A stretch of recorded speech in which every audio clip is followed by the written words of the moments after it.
ጤና ይስጥልኝ የተወደዳችሁ ተመልካቾቻችን አማራ ሚዲያ ኮርፖሬሽን ጎንደር ስቱዲዮ ለሰዓቱ ያዘጋጀነው ዜና ይዘን ቀርበናል። ከዜናዎቹ ጋር መቤቱ ነኛው ነኝ። አብራችሁን ሁኑ።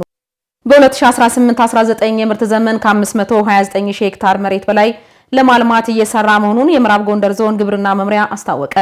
በምርት ዘመኑ ለማልማት ከታቀደው 400 ሺህ ሄክታር መሬት በሜካናይዜሽን የሚለማ መሆኑም ተገልጿል። ዘገባው የኤልያስ ጋሻው ነው። በምዕራብ ጎንደር ዞን በመተማ ወረዳ በኮኪት ቀበሌ የዞን ከፍተኛ አመራርና የወረዳ አመራሮች የሜካናይዜሽንን የእርሻ እንቅስቃሴ እንደ ዞን የንቅናቄ ማስጀመሪያ ፕሮግራም ነው የተካሄደው ዛሬ። በምዕራብ ጎንደር ዞን በመተማ ወረዳ በድልበር የእርሻ ቦታ የሚያለሙ አርሶ አደሮች አኩሪ አተር በሜካናይዜሽን እያለሙ መሆናቸውን ገልጸዋል። ከበሬ እርሻ ተላቀው በግብርና ሜካናይዜሽን ታግዘው በማረሳቸው አዋጭ መሆኑና ምርታማነት እንደሚያሳድግላቸውም አስረድተዋል። በመኪና ብታረሱ ጥሩ መሬት ከሆነ በጣም ፍጥነት አለው፣ ጊዜን ትቆጥባለህ።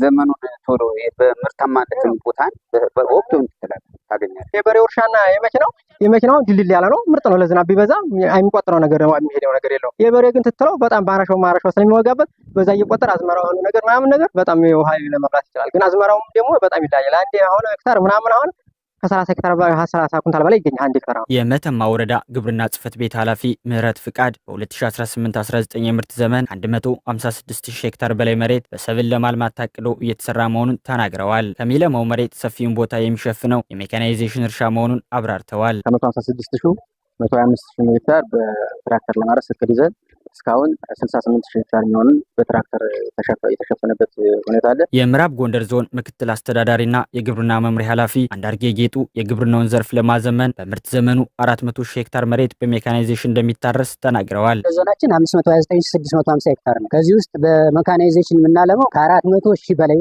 ሄክታር መሬት ነው ማለት። እስካሁን በእርሻ የሸፈነው ከ250 ሺህ ሄክታር በላይ በሜካናይዜሽን እርሻ ታርሷል ማለት። ስለዚህ ቀሪዎችን ደግሞ በቀሪ ጊዜያት እንደሚሸፈኑ ታሳቢ ማድረግ አለብን። ዞኑ የሜካናይዜሽን ስራውን ለማፋጠን ከ700 በላይ ትራክተሮችን ለእርሻ ዝግጁ ሆነው ወደ ስራ መግባታቸውን ኃላፊው ተናግረው በሜካናይዜሽን ማረስ አዋጭና ተመራጭ ነው ብለዋል። የመጀመሪያው ጥቅሙ ምንድነው? የአርሶ አደሩን ከዘልማዳዊ የአስተራረስ ዘዴ አውጥቶ ወደ ቴክኖሎጂን መጠቀምና መላበስ ያመጣል። ጉልበት ይቆጥባል ማለት ነው። ስለዚህ ለአግሮኖሚ ፕራክቲሱም፣ ለባለሙያው፣ ለኮንትሮል፣ ለቁጥጥር፣ ለተባይ አሰሳም እና ተመሳሳይ ምርት በተመሳሳይ ወቅት ለማምረት እጅግ በጣም ጠቃሚ ነው ማለት ነው ሜካናይዜሽን። በምርት ዘመኑም ከ12.9 ሚሊዮን ኩንታል በላይ ምርት ለማግኘት ታቅዶ እየተሰራ መሆኑም ተገልጿል።